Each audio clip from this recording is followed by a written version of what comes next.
It is that fundamental belief, I am my brother's keeper, I am my sister's keeper, that makes this country work. Whoa, whoa, yeah.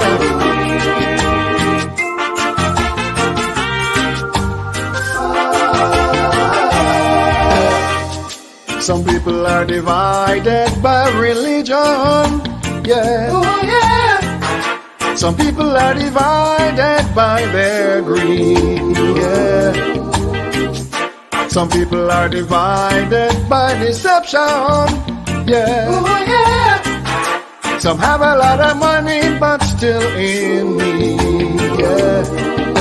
The time has come to help your hurting brother. Time has come to think about your sister. Can't turn a blind eye to their need, yeah. Share some love to help your hurting brother. Share some love to help your fallen sister. One God, one faith, one destiny, yeah. It's time for unity, yeah. Deception is tumbling down, live in unity, yeah, yeah. Division must be broken down, unite in dignity, yeah. United under God we stand. Unity is power for all. Yeah. Whoa, whoa, yeah. Well, everything around us is changing. Yeah. Nothing will ever be the same, yeah. Limitless scope for transformation, yeah. Yet no one has the answer for the pain, yeah. Selfishness and greed have many blinded. Heartlessness has many people suffering. Why can't we see our brothers' pain, yeah? Children are hungry and they are crying. Mothers are hurting and they are sighing. Yet all we care about is gain, yeah. It's time for unity, yeah. Deception is tumbling down, live in unity, yeah, yeah. Division must be broken down, unite in dignity, yeah. United under God we stand. Unity is power for all. Stand for unity, yeah.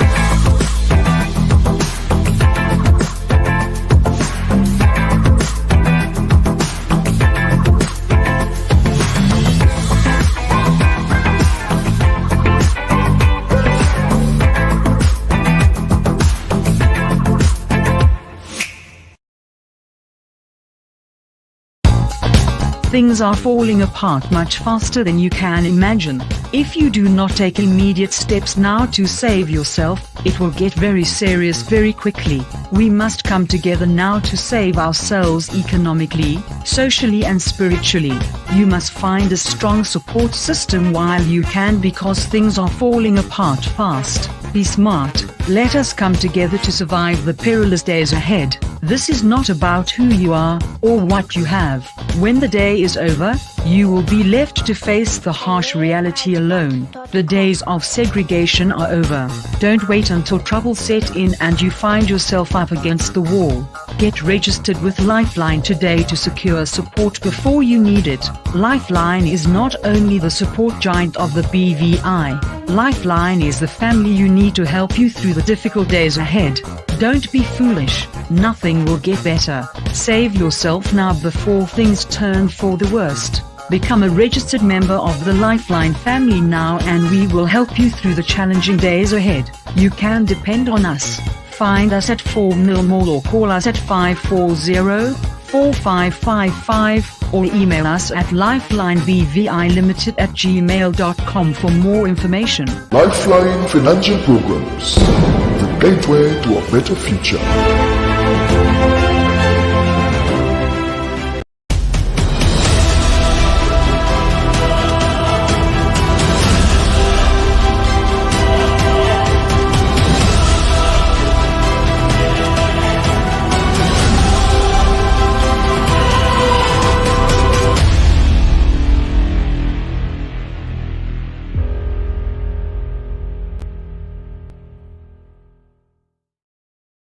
Good evening, and welcome to another episode of the #1 weekly Caribbean show, The Raw Truth. And of course, for those of you who are just joining us, I'm seeing our friends showing up in my inbox. Velma Brown, I'm seeing you. Good night. Watching from Manhattan. Wow. Well, thank you. Very nice joining. Cecile, thank you for coming in. And of course, for all our friends who are joining us, thank you so much for coming on this evening for this amazing broadcast. The Caribbean region is bracing itself for what I don't know. I think the COVID-19 saga continues to escalate. I've been hearing some very serious stories out of Jamaica. It look like everybody in Jamaica have a gun now. Everybody oiling up them gun and mash it and all kind of thing. This is not a joke. It is not meant to be a joke at all because many people are resolute that they will not get that jab. I'm not sure what's going to happen. I heard that Pfizer, is it Pfizer? Was it the CDC that passed the Pfizer vaccine or something? Is it that it's going to become mandatory? Some little argument. I can't verify it, but I think something is happening. For any of you who know what is happening, send me a link in the chat so I could follow what's going on. Because I'm hearing now that they are about to pass. I think it's the Pfizer. God help us. For those of us who are serious about sitting in a rocking chair on a Sunday evening outside the house, unmolested. The landscape could change very fast. Wow. For all our friends who continue to join us, share the link with your friends. Share. Good night from wherever in the world you're coming in from. Goodness gracious, this is beautiful. Just put your location in the chat so at least I can identify you as you come in. And of course, we will continue to share this program with you every Monday evening right here on PSI Network at 8 o'clock. Share the link. If you're watching us from YouTube, please like the channel, click the like button, and also click the subscribe button on your YouTube channel. And if you're watching us from Facebook, please like the channel, of course, because we will keep you posted right here on PSI Network with the best coming out of the Caribbean region and other parts of the world. St. Vincent continues to be a trouble zone. I'm not sure what is happening in St. Vincent. All of my brothers and sisters in that place love them people down there, boy. Them Vincent people, the good afuyam, the good banana, and the good real food you find in St. Vincent. But yet the people have to be fighting like hell to protect themselves. I don't know what is going on in St. Vincent. Huh? Ralph seemed to have the place down there like a choo-choo train, everybody running behind it to catch it up. I don't know what is going on in St. Vincent. Is it that Ralph is such a tough nut to crack? What is going on in St. Vincent? Huh? In other places, people throw them prime ministers out of office and take it over and put who they want to put in there and do what they have to do. No, nobody don't have a problem. But St. Vincent seemed to be a hell of a case. What is happening there? Why is it now that St. Vincent is looking like a dictatorship state, even within the Caribbean region? And it seems to me that other prime ministers across the world are adopting the warming up to the taste of dictatorship. Because now they're telling everybody what they should do, when they should do it, how they should do it. And when you fail to do what, when, and how, you might end up in jail because somebody say, you're not doing it how I want it, regardless of the unalienable rights of our people. What in hell is happening here? If any children are here tonight, maybe you should log out, because this is going to be very adult. Very adult tonight. Some real hard stuff here we have to discuss. We have a crew right here. We have lawyer Bacchus, Baptiste, I'm sure. She is the lawyer representing the King's duo, if I should put it that way. And we have Mr. Kenson King himself, and also Adrianna King. And I tell you what, police go to the people and lock them up. The people them protesting, as is their right to do. Police lock them up for protesting. If this is not China, nothing else is going to happen. I'm saying this. I'm watching the people in St. Vincent, and this is not inciting anything, but I'm telling you, the prime ministers of the Caribbean region are forgetting that the nation of people living in the Caribbean are descendants of slaves. You remember Nanny and the Maroons in Maroon Town? For those of you who remember the story, you remember what happened down there? You remember how the cane fields went up in smoke? You remember? I'm not giving nobody no ideas, but I'm warning our prime ministers that when you back up Caribbean people bad enough in a corner, they are going to react like hell, and you better prepare yourself for it, because they're not going to take it lying down. You heard it here. You heard me say it first. So just in case our prime ministers across the Caribbean region are sleeping and you have too much money and you're too comfortable, you better wake the hell up and realize what you're dealing with, because this is not a joke. This is not a joke. We're going to take a very short break, come right back, and when we come back, we're going to bring in, I'm going to ask Mrs. Bacchus Baptiste to ease a little bit. I want to hear from Mr. King what in hell happened on that day for Lord when he ended up in jail. And I want Mr. Adrian King to tell me, and then after that, I'm going to invite Mrs. Bacchus to come in and then tell us from a legal perspective what the wranglings are, because this is going to be a very, very, very hot case. We come back in a minute.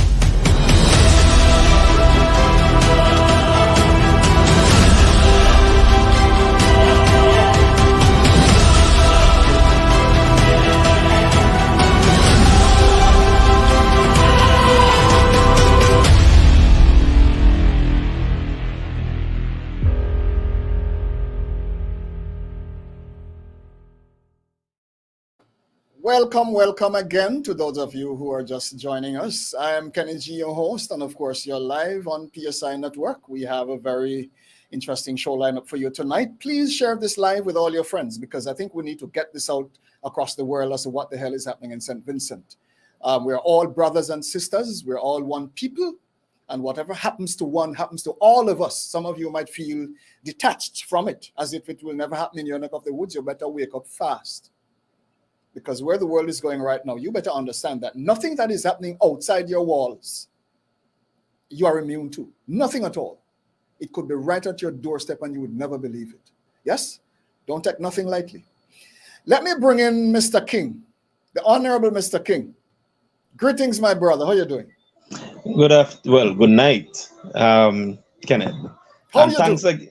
I'm good, man. But you look like you're eating food, man. You're looking good. What's going on? Talk to me.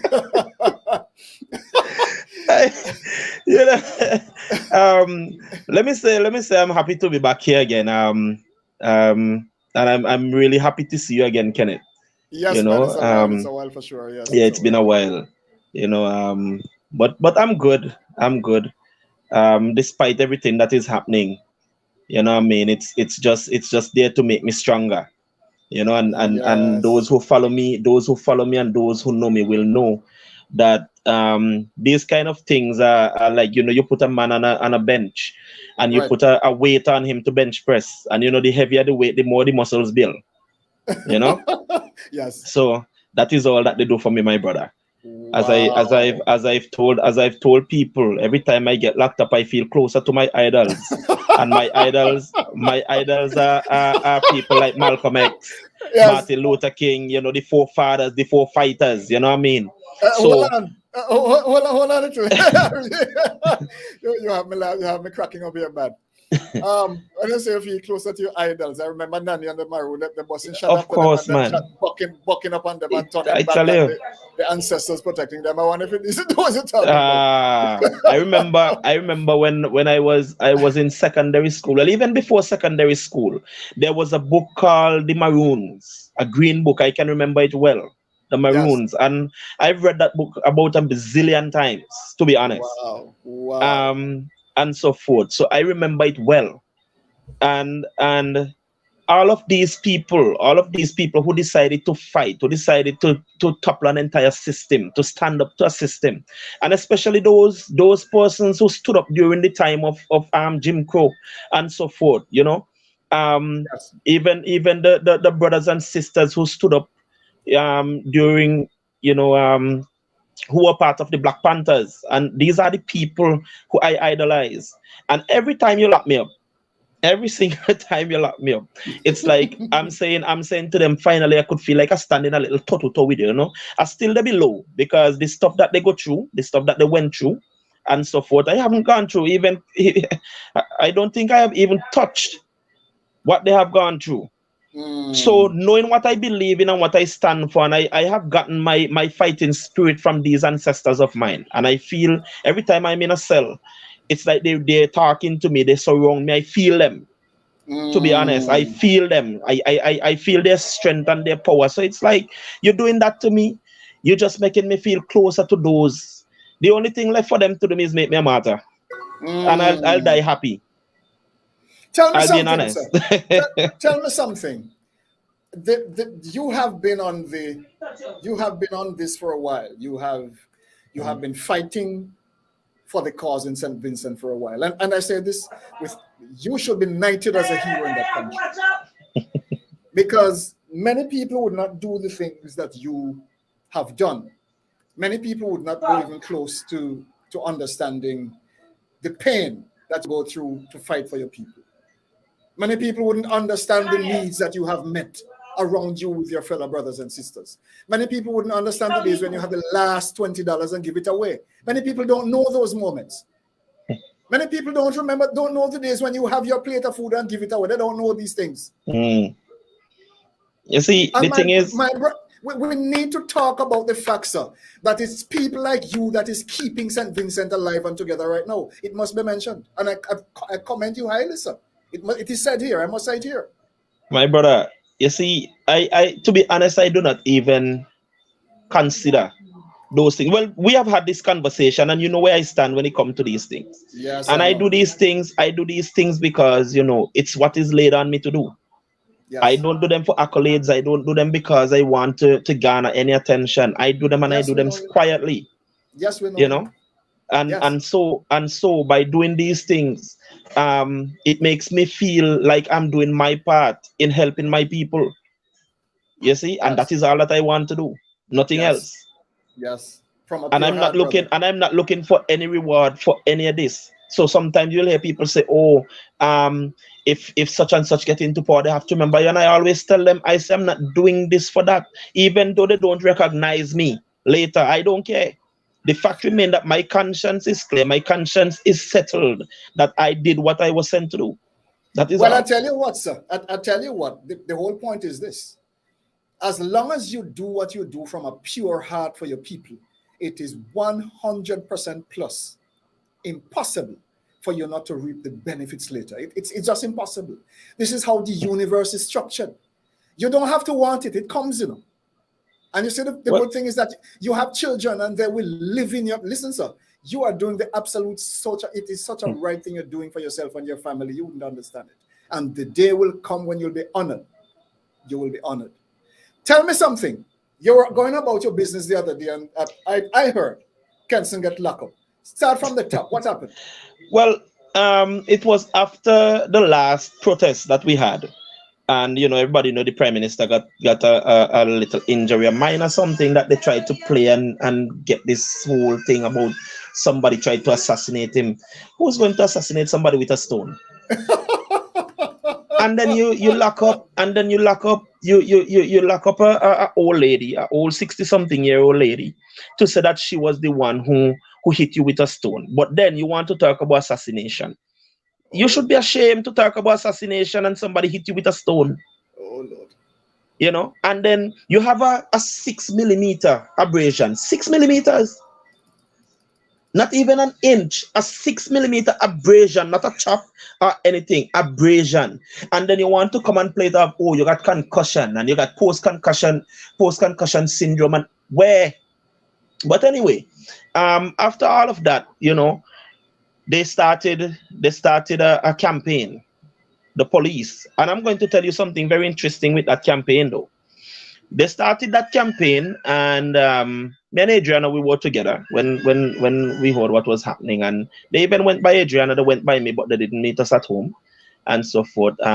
They were going about taking people's electronic devices, searching their houses, saying they're searching for guns and ammunition and all that kind of nonsense. But hold on, sir. Hold on a little bit. Let me ask you this question. Going about and taking what from people, you said? Taking people's electronic devices. To do what? I don't know. And what they did was that they targeted certain people. They targeted Mr. Colin Graham, who is a media person for the NDP. They even went so far to go after the General Secretary of the NDP. But targeting now becomes what's the word I'm searching for? Discriminatory. Of course. But here's the part that I told you is going to make you laugh. When the commissioner of police was asked about these raids, he said he knew nothing about them. I heard him publicly saying he knows nothing about them. So then, when persons say, no, you know what? Well, okay, if it's not the commissioner, then it has to be somebody higher than the commissioner, and the only person higher than the commissioner is the Minister of Security, who admits that he speaks to the Commissioner of Police up to 5 times per day, and he sometimes directs the police. He said so from his own mouth. So who is the culprit today? Who did it? Well, I can't lay a finger to say who the culprit is, because everybody is trying to distance themselves from it. Man, you sound like you're in China, man. This doesn't sound good. This can't be the Caribbean. So everybody is trying to distance themselves. The Prime Minister and Minister of Security is trying to distance themselves. As a matter of fact, just maybe a day or so, he has sent a letter to the former Speaker of the House, Jomo Thomas, to give him warning that he's looking to bring a lawsuit against him for stating that the Ralph Gonsalves led government, the Ralph Gonsalves government is responsible for these shakedowns, and he take it as you're trying to bring him into disrepute. Now, this is somebody who has been personificating the government to himself and so forth. So every time you talk about the government, he takes it as an affront to him. He went so far as to say on a podium once that people were against his policies, not the policies of the government, but his policies, Ralph Gonsalves' policies.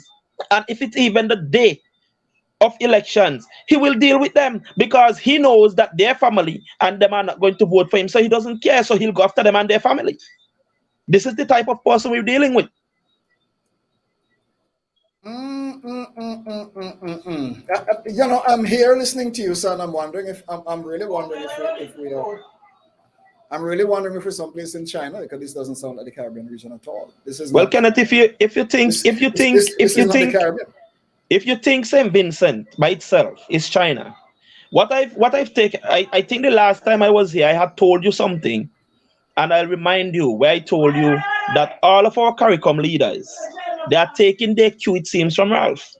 And all of them are holding the same thought pattern and the same, as we say in colloquial language, they're holding the same head. And that is why the people are to come together and show them that this is not going to work. But it is going to happen, sir. Let me tell you something about melanated people. We might play fool for a little bit, you know, but not for long, you know. But Marley said you can fool some of the people some of the time, but you can't fool all the people all the time. You have some people on the back there, sir. Tell them to keep their little mouth quiet for me now because they're coming right through the microphone. Oh, they're far, eh? They are out in the living room. Goodness gracious. We have on the program tonight Mr. Kenson King, and of course the Kings are here.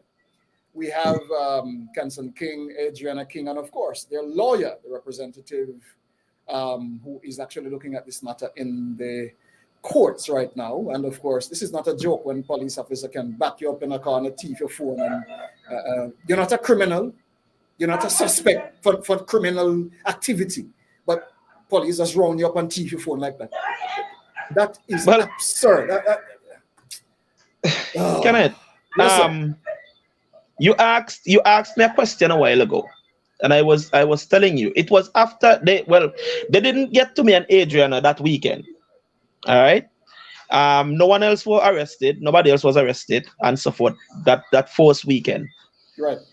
Going down in the week, you know, we know how they operate here. So we were actually expecting them to come for the weekend, which they did. They met Adrianna at home. They met me on the road. Right. All right. They came to me. They arrested me. They took us in. And we were told that we're part of an investigation pertaining to you know, we persons of interest in the investigation, you know, and so forth. So we were like, okay, then you decide to take my electrical device, but never presented a warrant to me and tell me why you're taking my electrical device. So I just smiled, you know, and so forth. But you know, you have Mrs. Bacchus Baptiste to come on here. She is, as you know, one of our legal representatives, and so forth. But I want people to know that at the end of the day, right, we the people, we're not going to stop exercising our constitutional rights. All right, we are not going to stop, and we are going to push even harder, because now you're telling me that this is a war. It is a war. It's unfortunate, sir, because when the day is done, whether one wants to accept it or not, it is a war, an absolute war, an outright war against black people. This is not good. Amazing. It is a war for our souls, Kenneth. It is a war for our souls. Let me bring in Miss Adrianna King at this point, because I think let me tell you something about Adrianna. A quiet woman, a sweet soul, but a lioness at heart. Who don't understand Miss King won't understand what I'm saying. And until you understand the King's family in St. Vincent and the Grenadines, you won't understand what I'm saying. You don't play with the Kings in St. Vincent. You put yourself in trouble. Don't do it. Let me help you understand what I'm dealing with. Don't mess with the Kings. Everybody love the King's family in St. Vincent. You touch one, you touch the whole St. Vincent. Don't play with them. Okay. That's a warning. Miss King, how you doing? Turn on your mic, darling. I'm not hearing nothing you're saying. Tell. Turn on your mic. You hear me now? Yes, man. You're coming through clear and nice. Okay. Now I was saying, what an introduction. Don't mess with the Kings. Don't mess with them. Don't play with them. Who don't know will figure it out, because the Kings are a serious bunch of people. You don't play with them. And you're quite right. Okay. All right. We're not the sort of people who go around making trouble, but we would not back down if you come knocking either. That's just basically it. We stand our ground. We respect people. We respect people's right to occupy their own spaces and to live their own lives and just to be themselves. And we just wish for other people to respect that, in us also. And we do stand up for ourselves. Tell me something. How you end up in what? Look at this sweet woman in the name of God. Look at this sweet woman. How you end up in a jail, darling? Tell us what happened. Kenny, I have to laugh, because just today I started a conversation with a friend of mine, and I was like, when I came out of jail, and I had to pause. Laughable, of course. Imagine I am now beginning sentence with that phrase, when I came out of jail. Yes. Yes. No, Laughable. I was Absolutely. home. Like Kenson mentioned, there was a raid before, and they missed us in that raid. And I'll tell you why. It's a very funny story, really ironic situation. After Ralph was injured in the protest, somebody created a false something saying that I was the person who injured him. And so that was circulating all over the region. I heard that it hit regional news in different countries. Yes. There's some persons who were messaging me, people were calling me. My aunt was like, oh, she saw it on television. And I would really like to know all the different news agencies that carried this. So if anybody saw it, please message me. But yes, on the Saturday, Kenson came to take me down to the police station to make a report about that post. So it was on our way to the police station that we found out that the police were on their way to our homes. Excuse me now. Yes. Lord, That's how that happened. So the following Friday, which would have been after the last protest, the biggest protest, I was at home. It was around, I think, 2 or so in the afternoon. I was finishing up some cleaning. My daughter was getting something. She was eating something, and the police showed up. The rapid response unit showed up. Now, let me tell you a bit about the rapid response unit. They are what some people consider to be the militarized unit of our local police force. We do not have an army, but these men go about behaving, men and women, behaving downright brutish. We have a situation where it seems as though the police officers in the white and black and the gray and black, it's as though they don't arrest people anymore. It seems as though they don't come to people's homes anymore. So the RU shows up and they would come all dressed in black, and now sometimes they show up hooded like some ninjas. So all you see are their eyes. Hold on, honey. You see the people who dress up in a black come on the yard? Yes. Ask them to show you their oath. Ask them to show you their oath. And if they can't show you, get up, handcuff them and go lock them up. They are private. The lawyer knows exactly what I'm saying. A private people, usurping authority over other private people, lock them up. They have the authority to do it. That's how they come. They can't show you their oath, lock them up. I'm saying this categorically. They have no authority to do it. None. Well, you see, the thing is, take for instance, when they came to my home, it was about 8 of them, just for little old me. And they come with big guns. I'm talking about guns that probably from my head straight down my torso.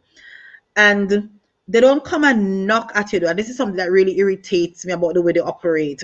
They don't come and knock at your door. They come and they beat down on your doors. So, it's to say, we're here, So they establish this whole forcefulness from the get-go. And luckily enough, I was in the kitchen at the time washing up some wares, and I saw them come in the yard. So I was like, okay, hello, So what crossed your mind when you saw them outside? What crossed your mind? Tell us. Well, when I saw them, I will be honest with you, I expected that they would show up. Oh, you expect them? I expected it because the very fact that they did not get to seize our devices, I was expecting them at any time to show up. But I thought it would have been a raid, like what they did with the others.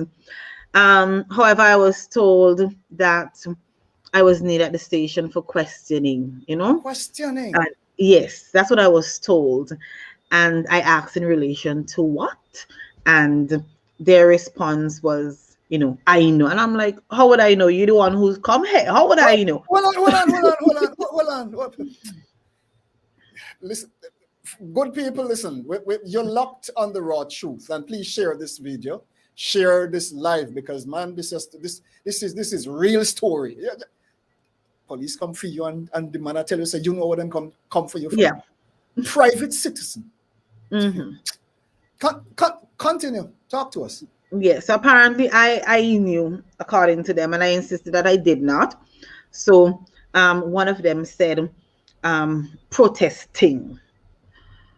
So I said, well, as you would know, because I know that officer. I said, as you know, I live here alone with my daughter, so I would have to get ready, and she would have to get ready, and I'd have to sort her out and all of that.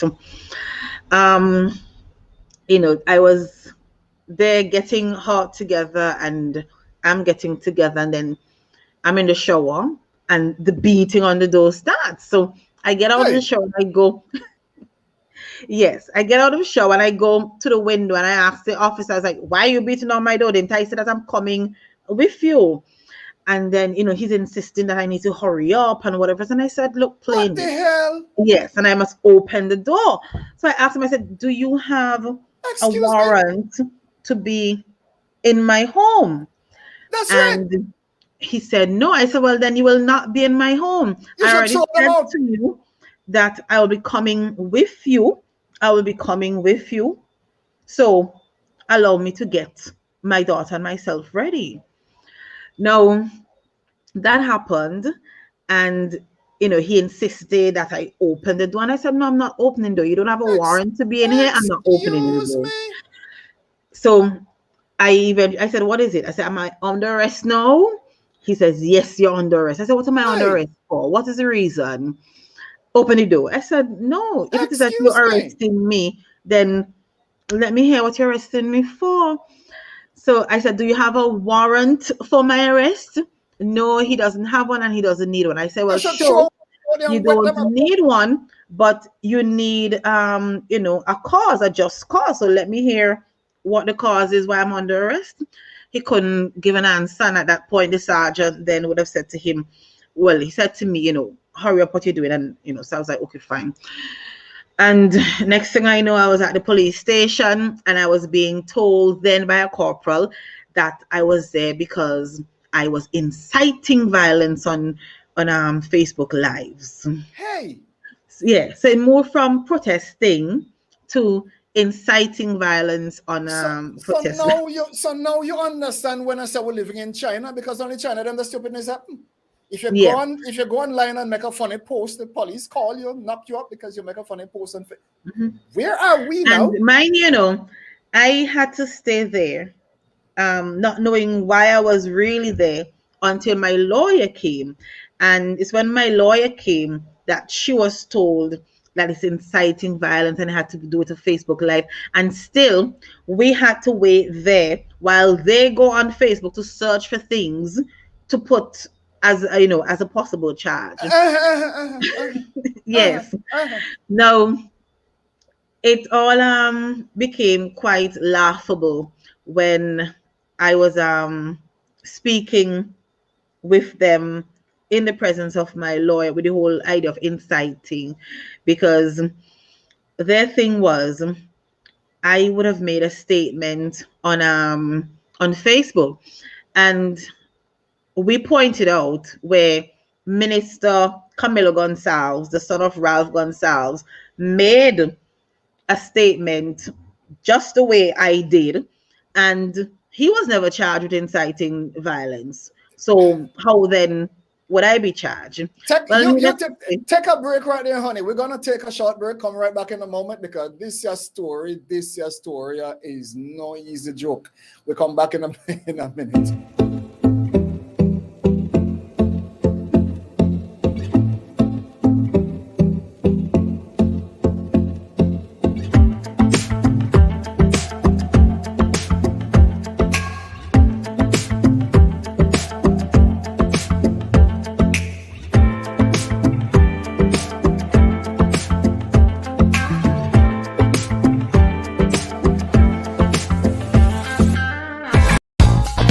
Things are falling apart much faster than you can imagine. If you do not take immediate steps now to save yourself, it will get very serious very quickly.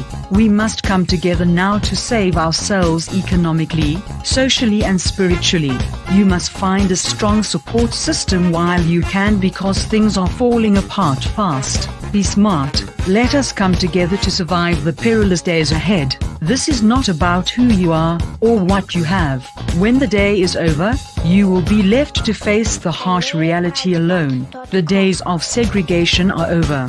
Don't wait until trouble set in and you find yourself up against the wall. Get registered with Lifeline today to secure support before you need it. Lifeline is not only the support giant of the BVI.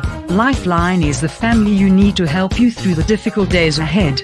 Don't be foolish. Nothing will get better. Save yourself now before things turn for the worst. Become a registered member of the Lifeline family now and we will help you through the challenging days ahead. You can depend on us. Find us at 4 Mill Mall or call us at 540-4555 or email us at lifelinebvilimited@gmail.com for more information. Lifeline Financial Programs, the gateway to a better future.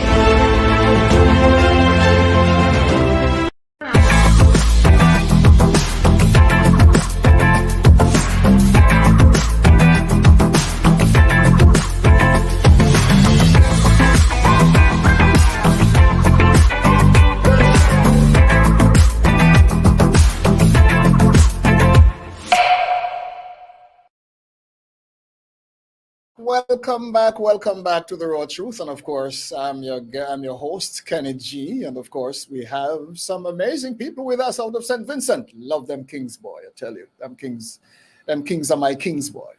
You need people with balls and galls in these days. You hear me? Balls and galls. You don't have much balls and gall nowadays, but these are very strong people. They know what they're about, and they're no joke at all. And I think it is time we all understand what we're about as a people. And when it comes to the rights of your family and the liberation of your people, when it comes to ensuring that you can live for the next 50, 100 years in decency, we have to stand up for something. Have we lost the courage to stand? Or is it that we have become so domesticated that we prefer to get a little bowl of food, a little water, and the little thing over your head? And that is all you're able to satisfy with. Is that all we want? We have lawyer Bacchus. I hope I'm calling it right, calling her name right. Her name is lawyer K. Bacchus Baptiste. I hope I'm getting that right. Welcome, madam, to the Raw Truth. Yes, sir. How are you doing? Yes, I'm fine, thank you. How is it over there in St. Vincent? Talk to us. Well, I think your introductory remarks were very on spot. Wow. You have recognized that we are living under a creeping dictatorship here in St. Vincent and the Grenadines, and the rule of law is under threat. Our administration of justice is at its lowest ebb. There seems to be two different faces to law and administration of justice in St. Vincent. If you belong to the top echelon of the ruling party, you can even go into a man's yard and shoot him, and you can get away with it. But however, if you belong to the other party and you just protest, you may find yourself falling foul of the law. And that is the problem in Vincent and the Grenadines right now. So, yeah, so I said you were spot on. I was listening to Adrianna and Kenson, and I was getting angry listening to them, because what happened to them should never happen in a democratic society. Yes. There are cases, there are international cases which would apply to St. Vincent, where they abhor arresting persons and even charging persons for protesting in the way they were doing it. So they did nothing wrong. They did not run foul of the law. And it is an overreach of the ULP administration to even come to their homes to search far less to arrest them. And for them to be arrested and to spend 2 whole nights in jail, a jail that is filthy and dirty and smelly with nowhere proper to sleep. Kenson had to sleep in a cell that was damp and smelly with 2 other persons without masks in this COVID time. Adrianna herself, they expected her to sleep on a bench or on a chair. And Oh I my had to gosh. intervene. Yes, I had to intervene. And they took her down to the exchange places with her and Kenson. So he came to Oh my the gosh. Kingstown station, and Adrianna went to the Kittels station, where I believe the sleeping accommodation was a little bit better than having to sit in a cell or sleep on a bench. So Tell me something, madam. You before you get into the semantics of this matter, you look like you have about 10 maybe $500 trillion to hang up on the wall when you finish with this case.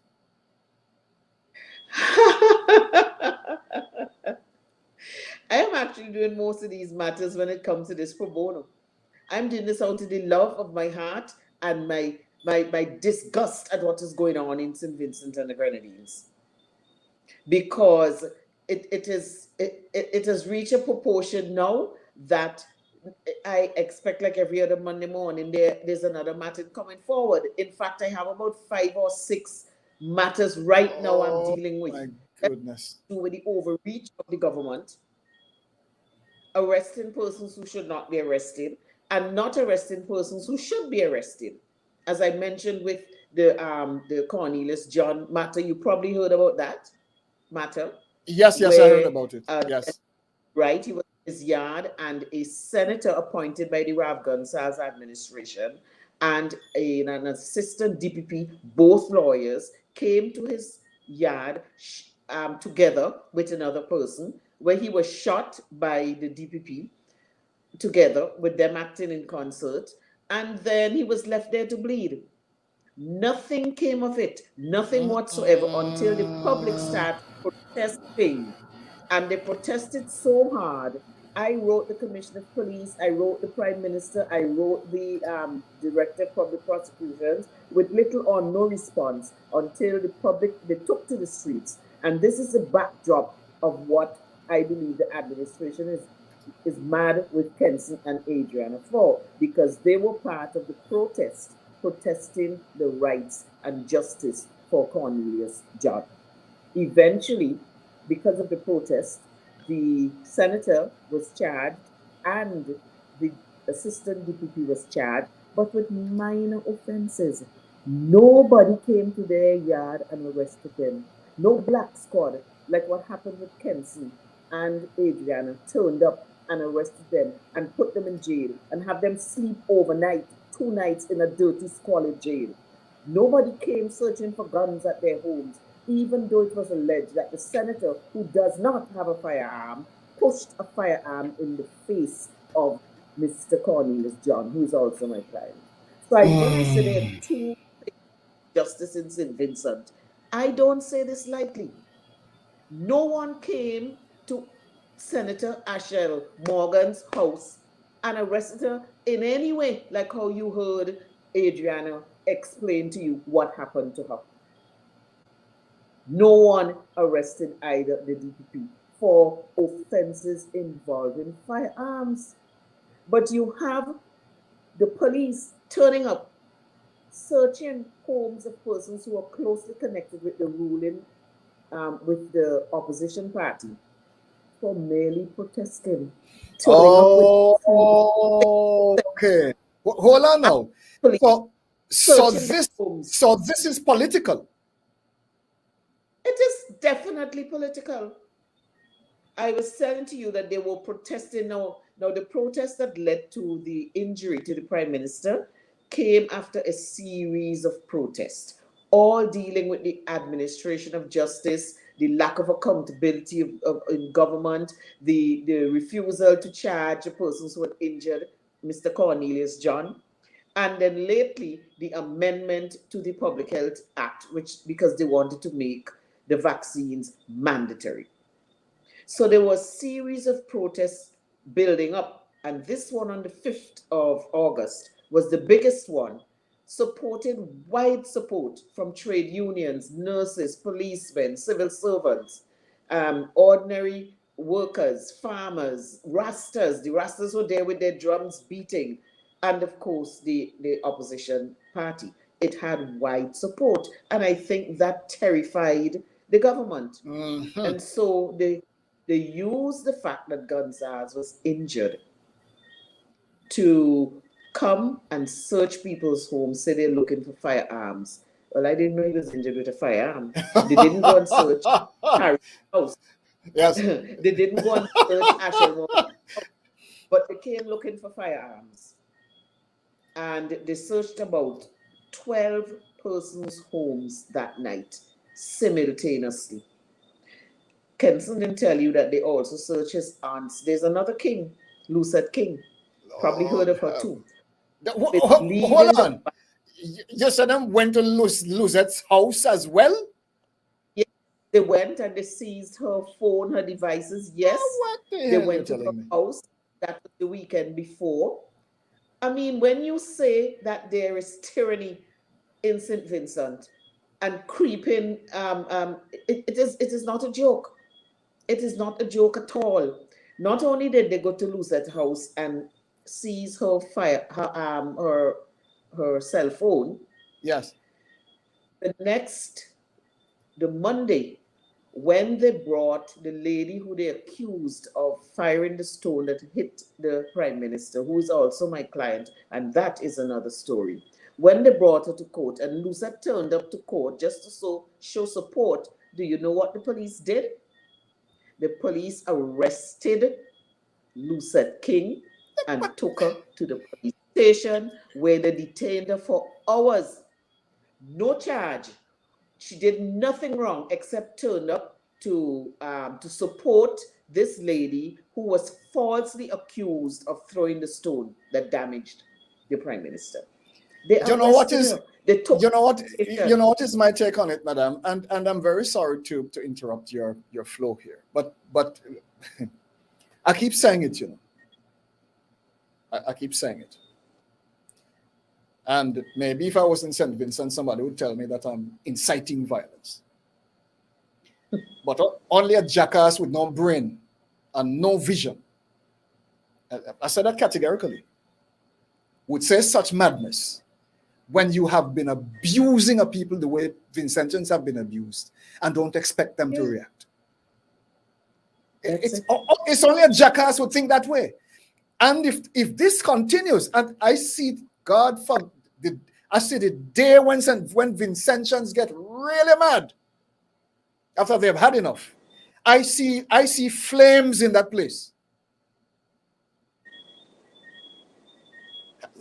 Well, Vincentians have been very you don't have to quote me. You don't have to quote me. But I'm telling you from what I'm seeing, and my ears are on the ground, and those people are waiting and they're hoping that things change. But if it doesn't, we're going to have problems down there. I remember I said it earlier. The nations across the Caribbean region are descendants of slaves. They know how to burn down Cane feel.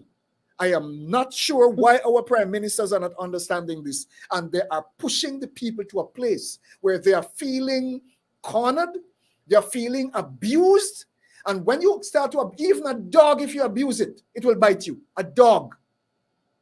Come on, for God's sake, what is wrong with us? Madam Bacchus, tell me something. This case with the Kings right now, you look like you have the police force to sue, and many of them inside there, individually, because of this madness. Yes, well, as I said, the whole procedure was wrong. To turn up with heavily armed policemen, to take them in under the pretext that they were wanted for conspiracy. They said for incitement. That's what they said. But as Adrian mentioned, when they were doing the police interview, they were interviewing her and also Kenson. Not one question about incitement. All the questions centered around the protest. So it is clear that they took them up, hope to search their phones maybe and find something. To find something, yes. But when they failed to find anything at all, they brought these stupid low-level charges. Cook up some story, very minor, which, according to the case law in the jurisdiction, should not be brought. You don't Absolutely. arrest persons for protesting. And so the charges are trumped up charges at best.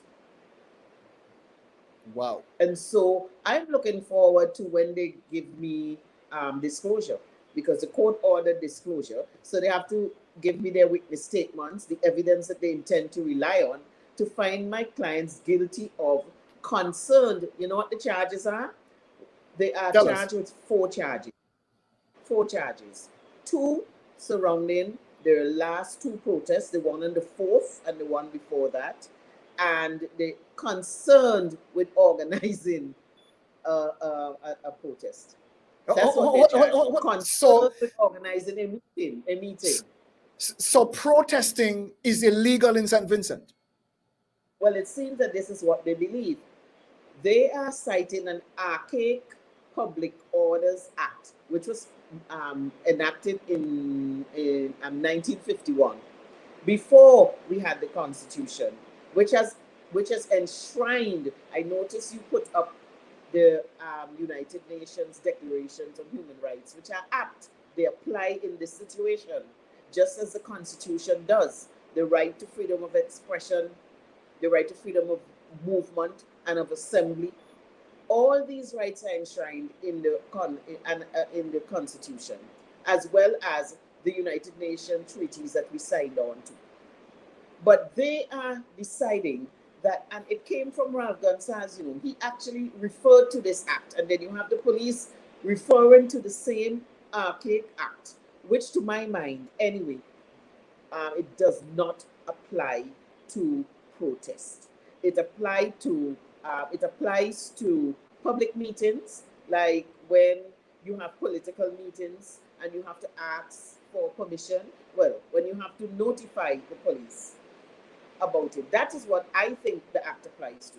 But even if they're saying that it applies to protests, the case law shows clearly that there is no right to stop protesters. There is no right to arrest protesters for protesting. So the 2 charges, as I said, is about concerned with organizing a meeting, and the other 2 charges for taking part in a public meeting. So now they're making taking part in which thousands of Vincentians did. What is the reason that they will single out Kenson and Adrianna and charge them with what they call offenses that thousands of Vincentians did the same thing, take part in a protest? I don't know if Vincentians really recognize how undemocratic and autocratic that act is. As I said, the cases show that you don't even arrest people for these minor Public Order Act offenses, far less to actually charge them. But they did the opposite. They put them in jail. They have already decided. They put them in jail and had them there for 2 nights. In fact, they would have spent a 3rd night if I did not intervene and plead with the Commissioner of Police to let them have their own station bail. And then he granted it to them in the evening, the Sunday evening, so they were able to go home. It is an atrocity what is going on in St. Vincent and the Grenadines. And as I said, what is worse is that the two faces of law, where, so I'll give you an example. A businessman, Lance Oliver, he supplied food for the protest. He has a restaurant. He did not supply it freely. The food was ordered and paid for by the NDP. This man used to be a ULP supporter, but he did the wrong thing. He turned up at the protest to make sure his food was distributed properly and so forth. They came to his house. They came to his home to search. They took his licensed firearm. They seized it without giving a reason. That is completely wrong. Right now, they still have that man's firearm. His business is left unprotected. And I have to come back to Karim and also to Morgan, Ashen Morgan. No one went to her home to look for firearm, despite the fact that my client said she pushed a firearm, an illegal firearm, in his face. The gun that Karim shot Mr. John with, as far as I know, he still has it. No one took that away. But you turn up at Lance Oliver's home, business place, and seize his licensed firearm for no reason except that he was seen standing by the side of the road with thousands of other Vincentians, and his restaurant dared to cook pilau, which was paid for, to help to feed the protesters. Now, can we get lower than that? When we come back, we are going to be looking at the other side of what is happening in St. Vincent and the Grenadines. There is obviously a problem.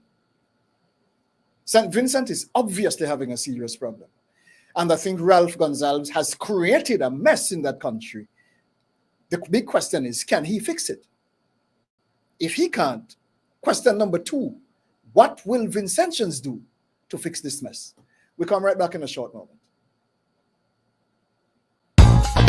Things are falling apart much faster than you can imagine. If you do not take immediate steps now to save yourself, it will get very serious very quickly. We must come together now to save ourselves economically, socially and spiritually. You must find a strong support system while you can, because things are falling apart fast. Be smart. Let us come together to survive the perilous days ahead. This is not about who you are or what you have. When the day is over, you will be left to face the harsh reality alone. The days of segregation are over. Don't wait until trouble set in and you find yourself up against the wall. Get registered with Lifeline today to secure support before you need it. Lifeline is not only the support giant of the BVI. Lifeline is the family you need to help you through the difficult days ahead. Don't be foolish. Nothing will get better. Save yourself now before things turn for the worst. Become a registered member of the Lifeline family now, and we will help you through the challenging days ahead. You can depend on us. Find us at 4 Mill Mall or call us at 540-4555 or email us at lifelinebvilimited@gmail.com for more information. Lifeline Financial Programs, the gateway to a better future.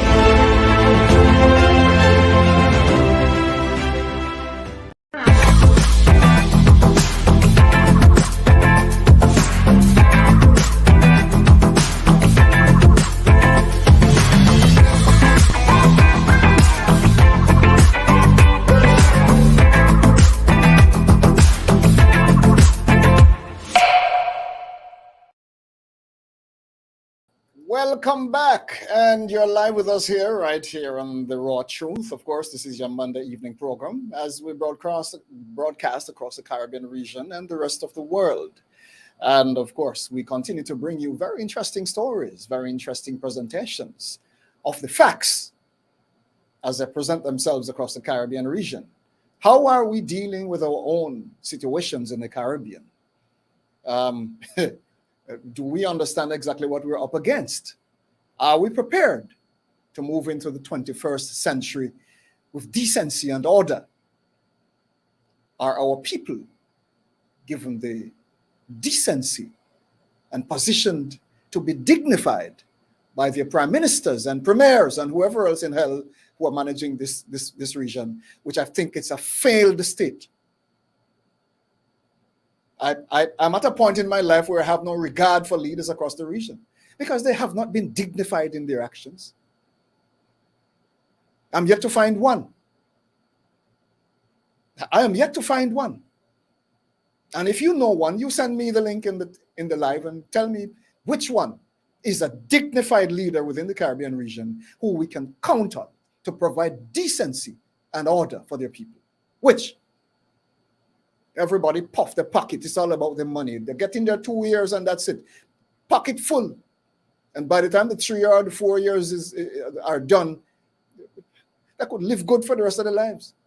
That's all it's about, the money. And the buffoonery you see in politics nowadays is absolutely flabbergasting. Our people need to get to the place where we realize that it's time for us to take back our government, because we are the government.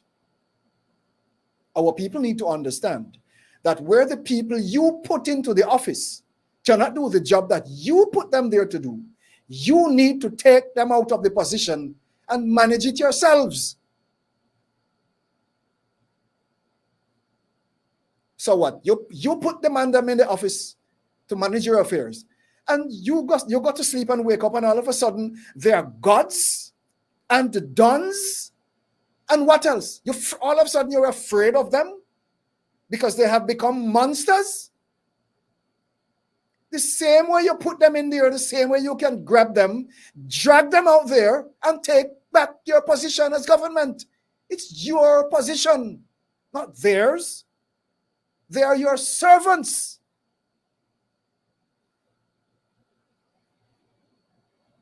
You put them there to serve you. I'm not going to sound nice tonight. Some of you might really don't like how I sound, but wake up to the fact. We've been fools all along, and the time has come when we need to get wise and do what is right for our children. What is going to happen for the next generation? Right? You're talking about the next generation. We probably don't even have a next generation, because the children are being injected right now, and as they inject them, they're dying, literally. What are we going to do about that? Okay, I don't want to go down that road tonight, but boy, if we don't wake up and start thinking fast, we're in serious, serious trouble. Let me get back to I don't know if you could handle this crazy guy, lawyer Bacchus. I tell you, maybe I'm too sharp for this, but when the day's done, good God, the facts are what they are. You know, it's flabbergasting when you look at how things are falling apart. You, from where you sit, my beloved lawyer Bacchus, I think, I'm not sure what is your status in relation to implementing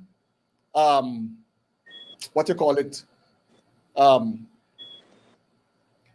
not constitutional change, but judicial reform in that country. What is the task on hand if you were to attempt that process to execute judicial reform in that country? I guess everything has to go through Ralph, I'm sure, right? It's, you see, we are all part of the Judicial and Legal Services Commission, St. Vincent, yes, and the Eastern Caribbean, etc. And judges and so forth are appointed by the prime ministers. So even though, for example, the prime minister has a lot of say, even though he's one among other prime ministers, for example, in which judge is appointed at which time. Appointment of judicial officers like magistrates and DPP and so forth. So the prime minister could be very powerful in determining the administration of justice. Now, it may sound strange me saying this as a lawyer, because judges are supposed to be independent, magistrates are supposed to be independent, etc. But we had the petitions, election petitions, that lasted about 4 years. In fact, they have not been concluded. That is from the 2015 election. We alleged, and I was one of the lawyers for the NDP, that the election was stolen. The last election was stolen. There were a number of irregularities. They willfully designed a ballot paper which made it easy to cheat in the election and to drop in invalid ballot papers which were counted. That was given in evidence. In one of the constituencies, they were counting the votes, still counting the votes, while Ralph Gonsalves was being sworn in. And at that time, it was 7-7. So the final seat that was to make him winner, they were still counting the votes. They did not know who had won while Ralph Gonsalves was being sworn in. That is the evidence that came out in court. We talk about the judiciary.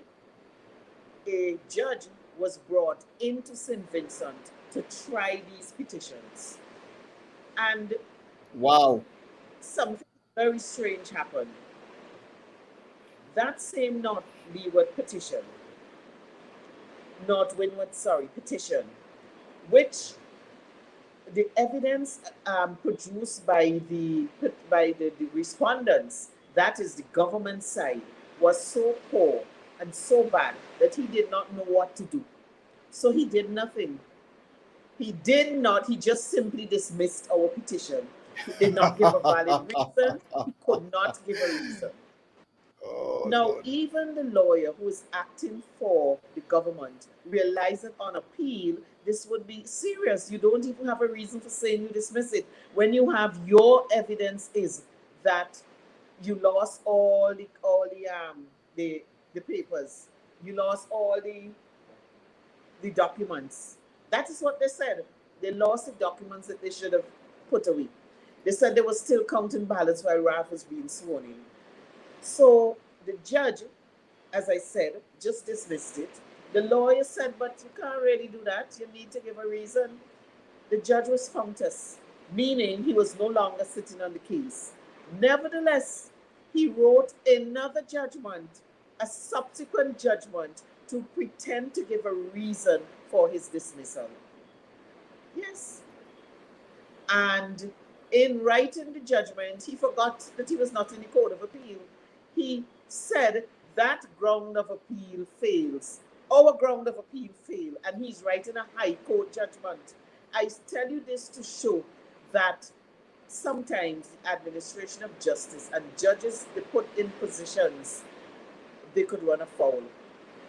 And I am absolutely convinced that that particular judge was not, I'm going to put it very nicely, his judgment was perverse. Wow. His judgment could not stand up. And as a result, they, on paper, the government won the petitions and the opposition lost. But in the public opinion, those who went into court and listened to the evidence recognized that definitely the 2015 election was stolen. And when you speak like this, madam, I'm sure a lot of them listening right now, and they may not even like you for the fact that you're being very frank about this. It's disgraceful. Yeah. Let me give you some examples of how the administration of justice, and you see in St. Vincent, the government virtually controls the appointments. You know, the registrar is put into position, someone that they can do their bidding. They appoint a DP who they think can do their bidding. They appoint all these persons who can do their bidding. In fact, even with this COVID situation, there have been Vincentians who have lost confidence in the CMO. This is a bright woman, and I told her that. A bright doctor qualified, whom, as far as I am concerned, the Gonsalves administration has reduced her to a mere muppet.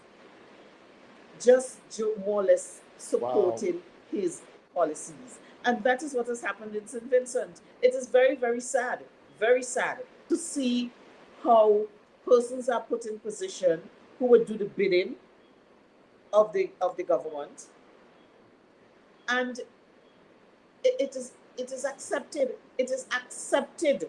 You see, persons who do not support the government, they do not get contracts at all to do anything.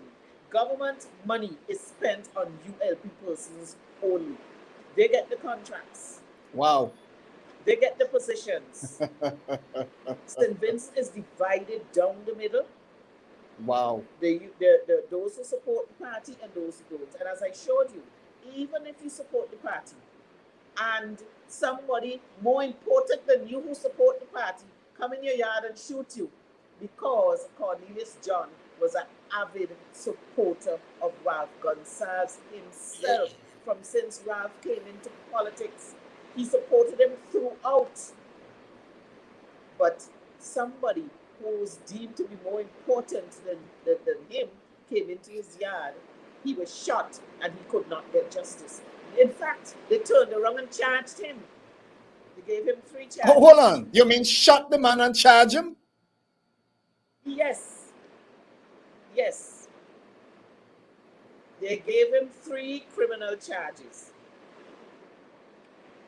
alleging that he used certain abusive words. Maybe that is what they tried to You should cause. this. Am I reading a stupid storybook or some listening to someone? What is this? this you fuzzing me out.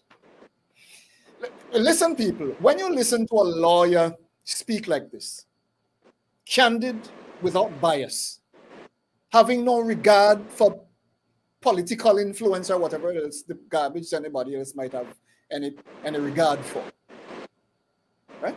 This lawyer she's as practical and as frank as daylight. It's rare to find them. And where you find people who stand up for truth, they won't be liked.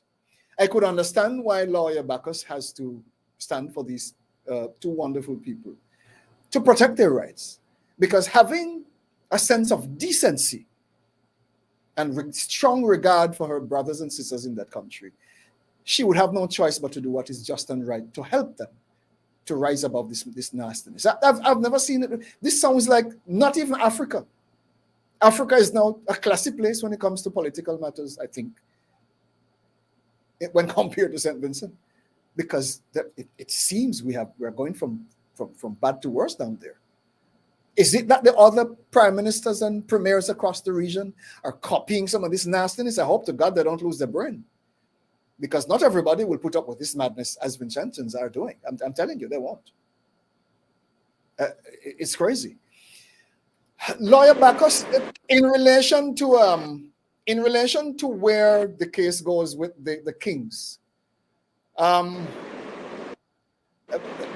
I don't want to keep it too long. You have made the time to come to talk with us a bit, and we sincerely appreciate it. And we don't want to keep you here too long, because we know you're a busy woman. But as the case unfolds, what should we expect? Well, I fully expect the cases to be dismissed, right? But I also suspect that it's going to take a long time to get there, because they up to now they have not given disclosure, which is to give me the evidence that they intend to rely on, and I expect that it would be drawn out, because it would look very bad if we just go to court and it is dismissed quickly.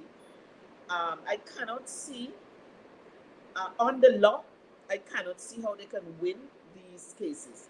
They are bogus cases, and after the cases are dismissed, I fully expect my clients to bring action against the government for false arrest, false imprisonment, and malicious prosecution.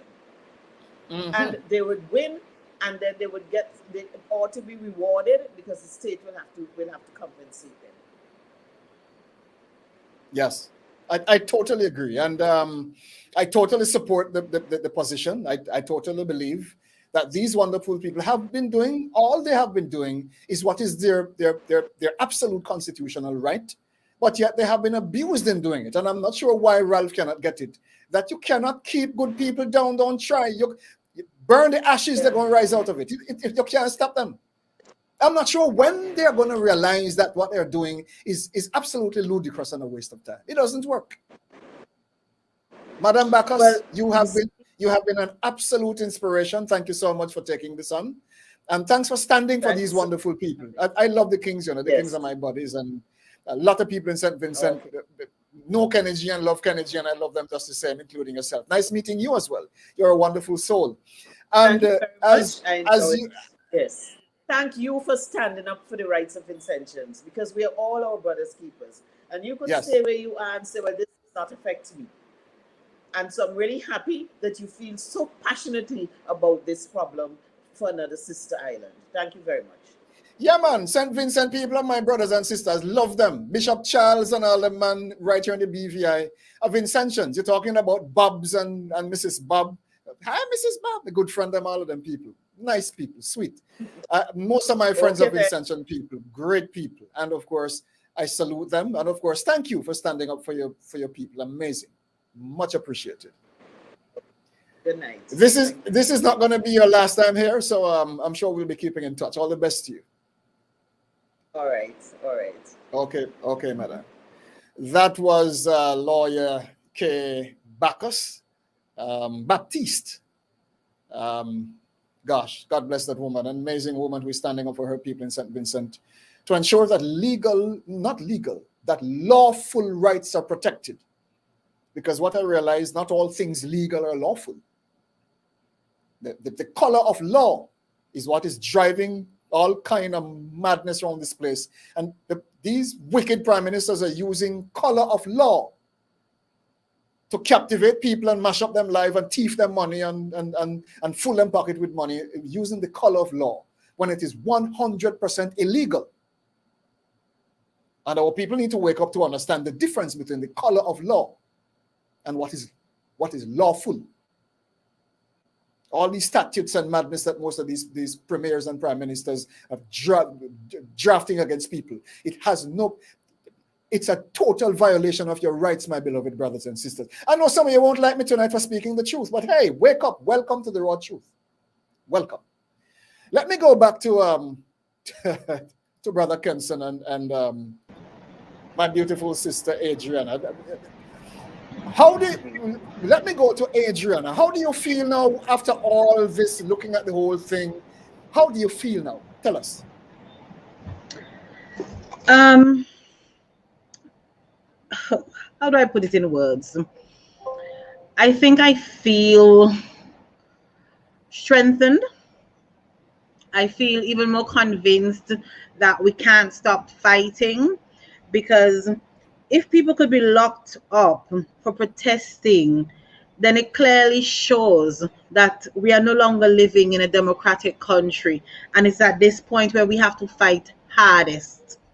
Because if we don't fight back, we're going to allow this government led by Ralph Gonsalves to turn this country into a communist state.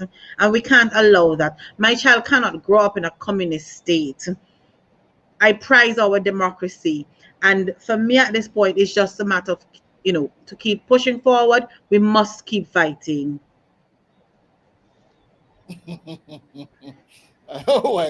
While you as you speak, you leave Ralph trembling to hear you talking now. I'm sure he probably wonder what the hell he's. No, we can't stop at this point, Kelly, because he's showing us that he is not going to stop in what I consider to be his attempt in turning this country into a communist state.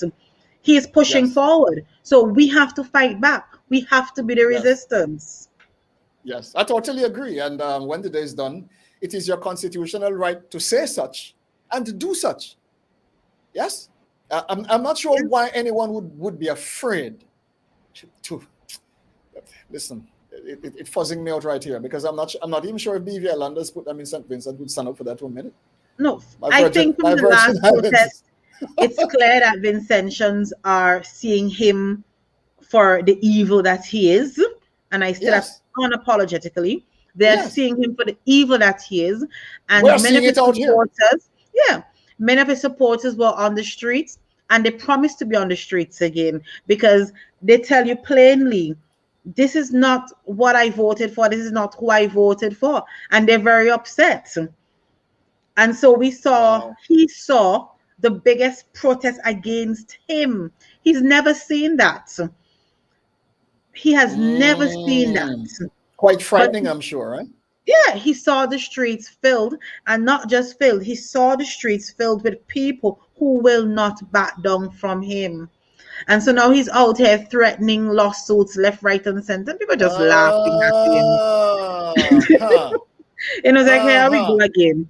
As one person said, there are people who call him a rapist to his face. He's never sued any of those people. How come? Whoa. He's never once sued. And Luzette King, my aunt, I have seen her do this. She has gone straight up to that man's vehicle, straight into his face, and called him a rapist. Wow. That's heavy. And he has never sued anybody for that. But he's going to sue people because they say that he is the one who is commanding the police force. Who else is commanding the police force? the commissioner of police is his little I don't even know what to call him, but he's a political appointee. Everybody knows this. Everybody knows this. Everybody knows Ralph's hand in our police force, in everything that goes on in this country. Wow. Wow. So he would have a lot more people to sue. Mr. King, boy, I don't know where to put my hand on my head tonight because, boy, this is heavy. This is raw. Welcome to the raw truth. This is serious stuff. Where do you go from here, my brother? Tell me a little about what you're seeing. Where do we go? Because I'm very happy to know that Mrs. Bacchus is very adamant that decency and principle must be maintained. Sorry, I have to laugh. My auntie's on the line saying she's going to sue me for defamation. You see, it's beautiful now that you have a strong lawyer standing up for you to ensure that justice is served. But when you look at the general scenario as we see it now, where do we go? What's the mode of the people, Mr. King? What are you seeing? Talk with me. As Adrianna said, we are at a place, and as we said earlier, Kenneth, this is us fighting for our souls. What scared Ralph and his General Secretary Julian, which is his family, and the guy in St. Vincent that most people, they hear his name. I don't know if you ever watch Harry Potter and heard about Lord Voldemort. He who must not be named. Yes. Julian is like Lord Voldemort. People are afraid to call his name. People whisper his name in corners, you know, because of the kind of things attributed to the name. Is that terrorist? Yeah. So, well, Kenson is here to keep on pushing one message. And I'll tell you something. They got scared because they have seen many of their own supporters out there standing up against the policies that they are pushing, standing and saying we deserve justice and Mr. John deserves justice, because now we are seeing that whoever unite, as they say, who the donkey loves, he licks, and who he don't like, he kick. That is what is happening now, and the people are realizing that they have only been using them as literally as political shuttle. Now, I have this to say to Ralph again.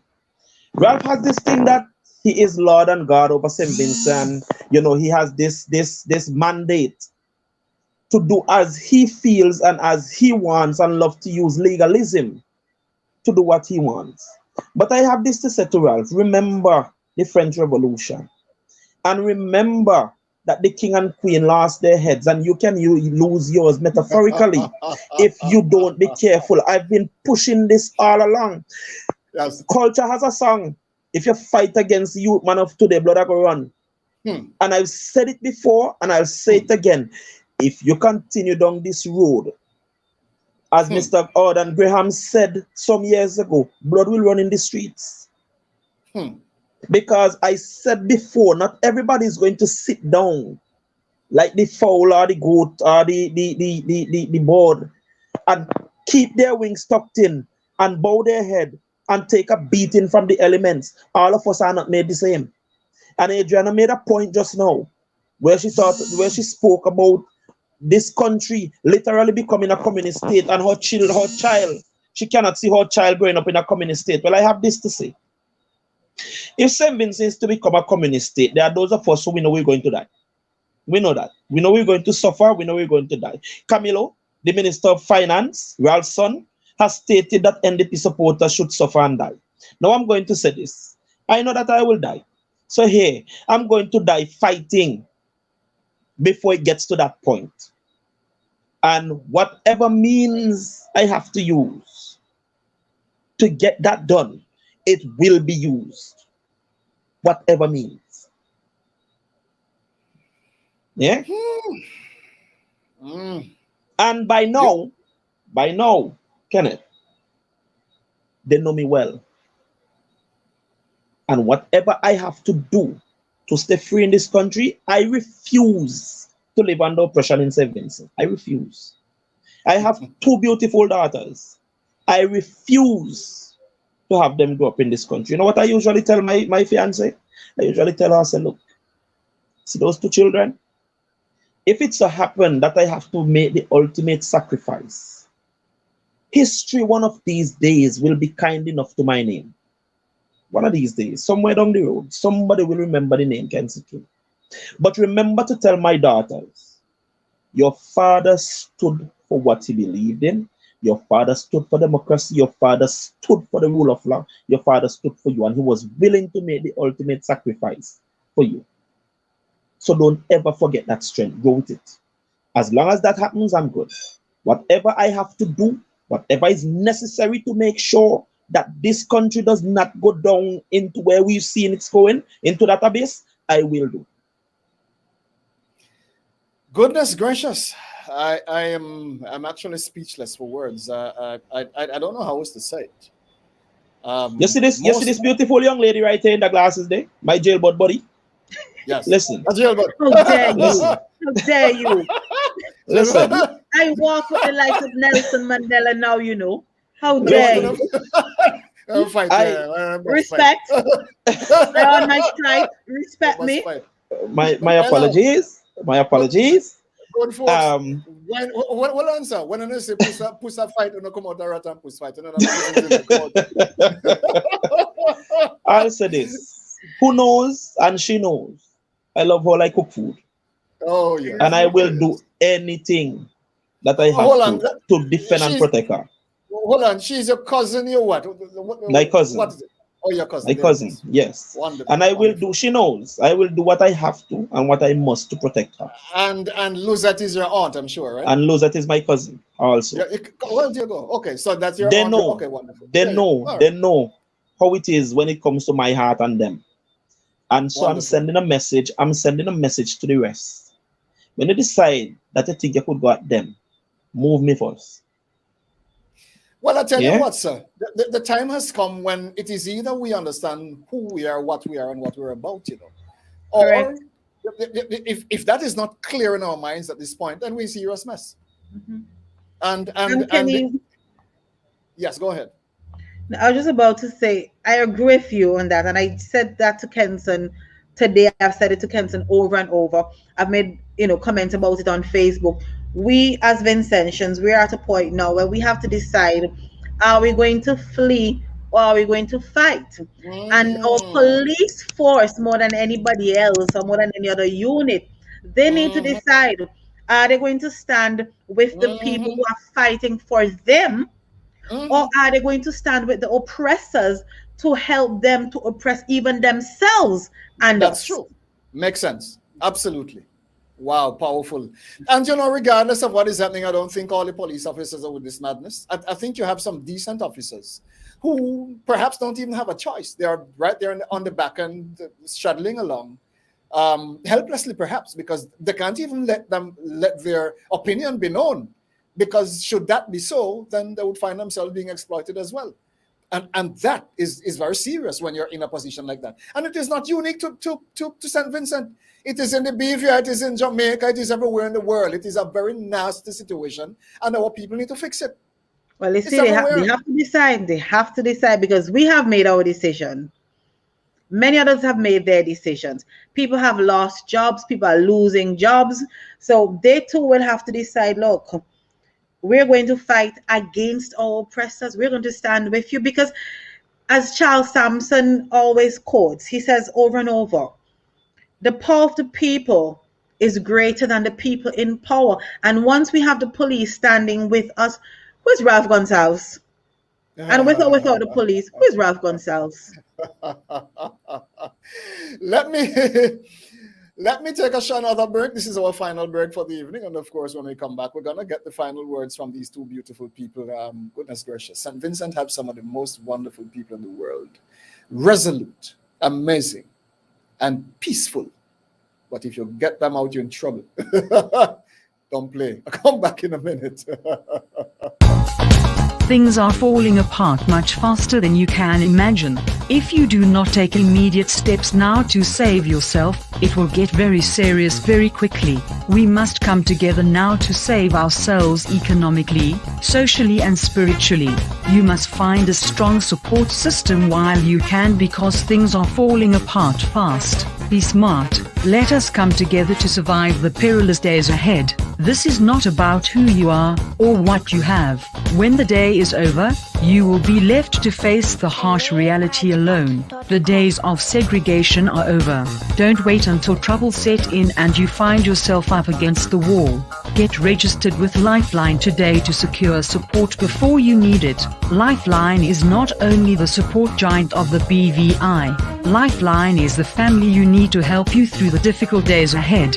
Don't be foolish. Nothing will get better. Save yourself now before things turn for the worst. Become a registered member of the Lifeline family now, and we will help you through the challenging days ahead. You can depend on us. Find us at 4 Mill Mall or call us at 540-4555 or email us at lifelinebvilimited@gmail.com for more information. Lifeline Financial Programs, the gateway to a better future.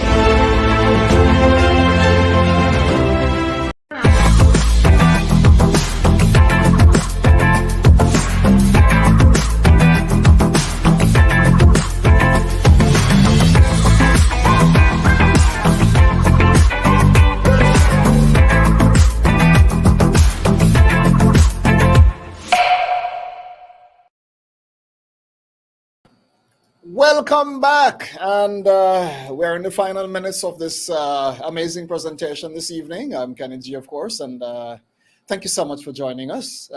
Another amazing presentation right here on the raw truth. And of course, we have some amazing folks out of St. Vincent, the Kings, and of course, their lawyer, having made her amazing presentation on her very candid position about what is happening in St. Vincent, the breakdown of law and order, the monopoly, politically, socially, psychologically, spiritually. Every alley you check it is monopoly. It's not a joke. And now you're talking about imposing all of this dictatorship on the people in St. Vincent, in a way that the people are now waking up and have decided, hell no, this is not what I want or what we want for our families. I commend them, because you cannot be a dictatorship in a democratic state. It doesn't work. I hope to God the Caribbean doesn't drift to that place where our rights are suppressed to the point where people end up backed in a corner with no result. I hope to God it doesn't happen. From what I'm seeing, I'm sure the docility that I'm seeing among our people is enough to have me scared, because I'm wondering, it may be the few lions that are left. The docile folks probably seem to sit on their heads. They can't even roar. The lions can't even roar loud nowadays, because everybody else seems to be straddling on the fence. Nobody seems to care.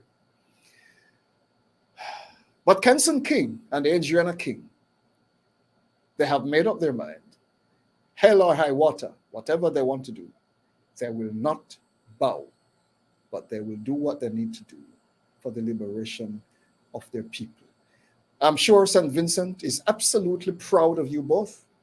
I'm sure St. Vincent is absolutely happy that they have people like you who can stand for their cause and help to fight to free them from this anarchy that is being perpetrated by Ralph Gonsalves and his administration. And I say this categorically: you do well, you get good. You do bad, you reap bad. It's a universal principle.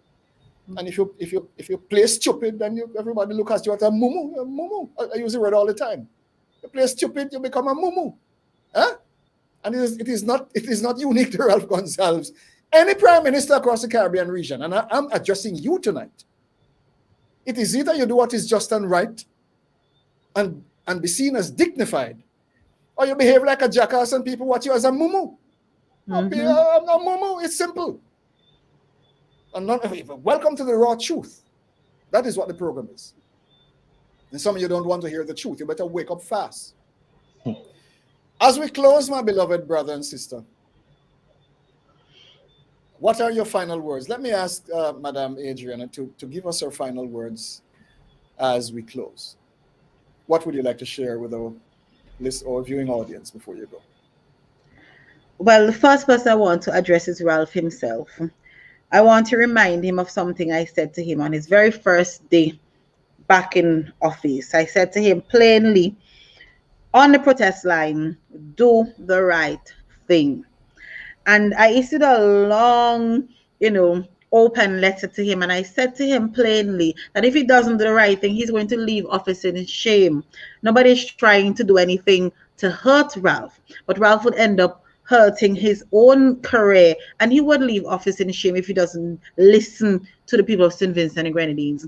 And I want to remind the people of St. Vincent and Grenadines that they have to stand firm on their beliefs. The changes that have been made to the Public Health Act, those changes are not about vaxxers and anti-vaxxers and whatever else. Those are changes to the Public Health Act that now give our CMO power over our bodies and power over the bodies of our children. And we can't sit back and allow that to happen. We have to continue fighting. We have to continue protesting. And whatever it takes to get the government to repeal these changes, we have to be ready to get it done. Wow. That's it. Okay, Ms. King, thank you so much for coming on with us tonight. And of course, my pleasure. You take care of your sweet self. And of course, we'll be in touch. All right. All right. And of course, Mr. King himself, the man, the lion, never stop roaring. Goodness gracious. What are your final words tonight, my brother? Talk with us. I'll follow with what Adrianna said, but I'll go a little bit further. Now, that Public Order Act and the amendments that were made, now, if you have listened to Ralph on Wednesday morning on his program on NBC Radio, you will realize that Ralph even wants to take power and control of your right to think, your right to freedom of thought, and your right to conscience. He said it. He literally said it. Yes. Okay? And so if you don't see a reason to stand up and fight, to take these things back, because if you allow him now to take these things, if he is willing to try to take control of your right to think, to your thoughts and your conscience and your beliefs, and he wants to dictate those for you. Once he gets the chance to take those, which are your innate things inside of you that are yours, there's nothing else that you can stop him from taking. So I want to say this. Do not allow any one of these people to come to you and hoodwink you and have you believing they have your goodness at heart. Why? $95 million.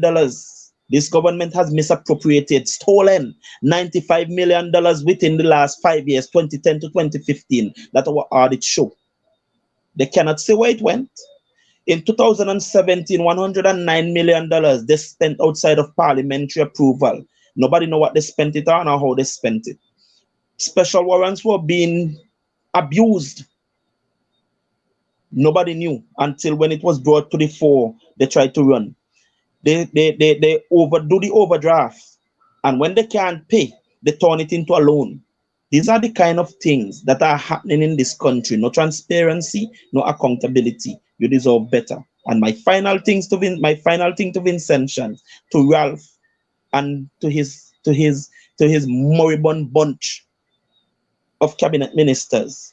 They are all thieves in my book, because monies are being misappropriated that cannot be accounted for. So you are thieves. Ralph, I will say here without any fear of anything that you will answer for your crimes, for all of those rapes you perpetuated against our females.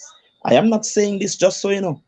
As I said before, and I said it on the rant, we have persons who have signed affidavits about these things. Women are stepping forward now boldly and telling their stories. And one day Ralph Gonsalves. We know you want to die in office, but we will pray hard that you live. Yeah, because you will answer to these ladies. Yeah. So we are not going to stop fighting, Kenneth. We are not going to stop roaring. And if it so happens that we have to take it to another level, it will go to another level, because we are going to stand and fight. And to the police, we are standing for you. You know what you are going through. Ralph and this cabinet are like bullies. They just stretch over the hand over the police, cloud somebody, and they run behind the police for shelter. So I want the police to know that they have the power to stand up and make these people powerless. Thank you, Kenneth. I totally agree. And when the day is done, I totally believe that righteous men, the Bible says, when the wicked reign, the people mourn. But when the righteous is in power, the people rejoice. I think it is the responsibility of all upstanding police officers to clean the police force of drug pushers, of child molesters, of human traffickers. Don't sit there and know these things and do nothing about it. When the day is done, it is to your own detriment, my beloved police officer. And if you know better and you have others like yourself who are like-minded, it is in your right to capture these bastards, lock them up, and get rid of them out of the society. For your children's sake and your children's children, and as many shall come after you, and those of your community and those of your family and elsewhere. It is directly linked to each of us when we see evil happening and sit and do nothing about it. It affects us long term. And I think this is where we are. Our upstanding police officers need to step up to the plate and do what is just and right. Again, I say thanks to the King's family for coming on. And of course, it's an amazing presentation. I salute them for their bravery. I salute them for their innate capacity to declare and defend that which is just and right, not only for themselves, but for the nation. They ought to be commended. They are brave warriors. They are national heroes in their own right. And I pray the day will come when I will see them crowned as such within that country. For those of you who have been watching, thank you so much for joining us. And of course, it's always a pleasure having you here on a Monday evening at 8 when we bring you the raw truth. If you're not a member of PSI Network, please go to the page and like the page, the Facebook page. If you're not a member of PSI TV on Facebook, please go there and like the page. If you are on YouTube, if you're watching us from YouTube, please like the page on YouTube, like our channel, and subscribe, because we will continue to bring you wonderful presentations such as this one every Monday evening at 8. And as the good book says, he that humbleth himself shall be exalted. But if you lift up yourself too high, you will drop like a ripe breadfruit and mash up. That is just how I put it. If you humble yourself, you'll be lifted up. But if you flip, you will drop. Keep it humble. Help your brothers and sisters. Things are tough now. You're talking about COVID-19 mashing up the place. That's a whole other story. And I'm not even going to touch it tonight. But we must find a way to help our brothers and sisters who are struggling and having it hard. Some of them don't have jobs right now and things are tough. If you have enough and you can help somebody, please. Don't keep it all to yourself. The world is going back to the place where we have to barter as we did in the years gone by. I'm not sure if you're seeing this, but this is where we're heading right back there. We're heading right back there. Yes? The selfishness has to stop. And people who live by themselves will die by themselves. People who embrace others will be embraced even until death. It's how you live your life among your fellow men. If you give, it will be given back to you, pressed down, shaken together, and running over. But if you're mean, even the little you have will be taken away from you. I don't know who I'm talking to, but I'm speaking as I'm led. Live as if today is your last. Share with someone as if it's your last. Help someone to stand as if it's your last chance to do so. And I'm sure when you go to bed at nights and sleep, you will wake up feeling that you have accomplished much in your life, during your lifetime. Peace, guidance, dominion, and authority to all our peoples across the Caribbean region and the rest of the world as you watch this program. Be strong. Stand for something. Settle not for less, but for more. Because when the day is done, you are kings and queens of our time. Be strong. Catch you next Monday evening. All the very best to you. Things are falling apart much faster than you can imagine. If you do not take immediate steps now to save yourself, it will get very serious very quickly. We must come together now to save ourselves economically, socially and spiritually.